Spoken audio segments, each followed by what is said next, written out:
Hello students, good day. I believe you are doing well wherever you are. I'm Dr. Vivian Ugala, your online facilitator for the course ENG852 Advanced Discourse Analysis.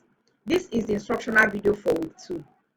In this instructional video, we are going to be looking at Module 1 of your course material. Module 1 has 4 units. Thank you.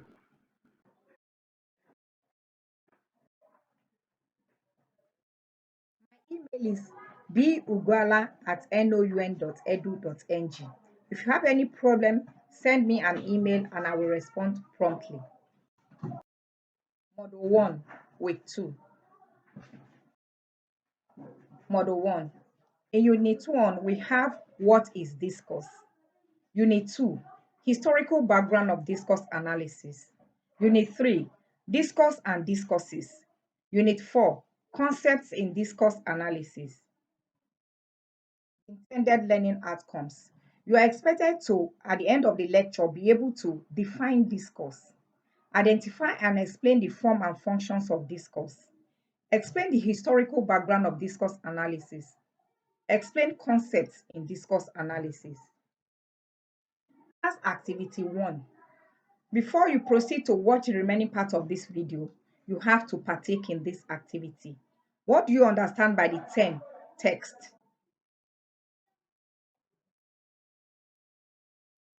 Discourse analysis is a functional approach to language study.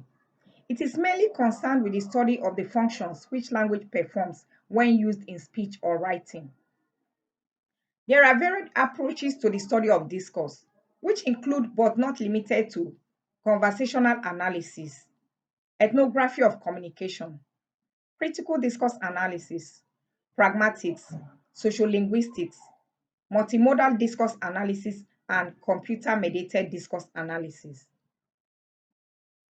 Origin of discourse analysis. Although discourse analysis as a term was first used in 1952 by Zelig Harris in a paper he published titled Discourse Analysis. The study of the functional use of language for persuasive effectiveness dates back to 2,000 years ago. In this sense, we can view classical rhetoric as a precursor of contemporary stylistics and structural analysis of discourse because of its interest in the organization, specific operations, and performance of public speech. The study of rhetoric was, however, backgrounded with the emergence of comparative and historical linguistics in the 17th century. During the 20th century, most linguistic approaches developed in the study of language reflected intellectual activity directed towards a strict treatment of the different levels of linguistic systems as separate, autonomous, self-contained domains. Linguistics was largely concerned with the analysis of single sentences. The earliest studies of discourse analysis. The earliest works in discourse analysis were done by people in other disciplines, such as sociology, anthropology, and ethnology.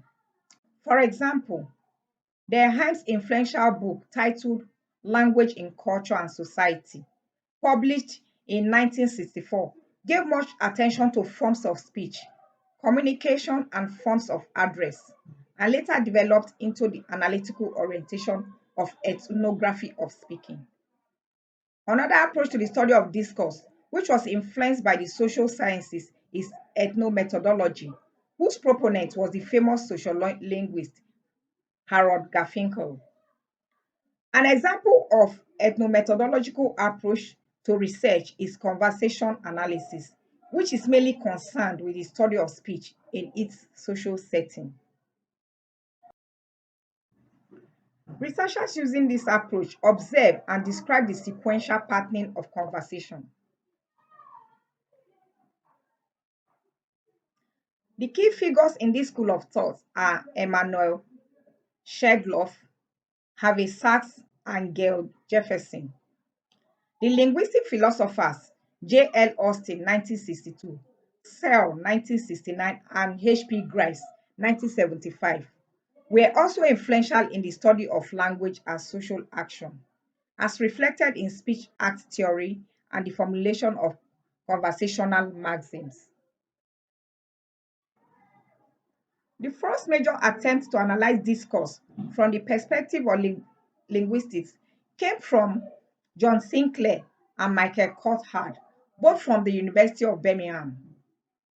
They developed a model for the description of teacher prepared talk based on a hierarchy of discourse units.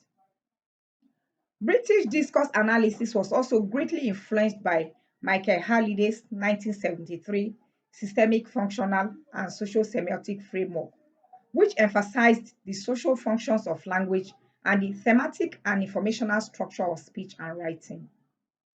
Other scholars from American School also examined types of speech events, such as storytelling, written rituals, and verbal duels in different cultural settings, according to Gomperz and Harms, 1972.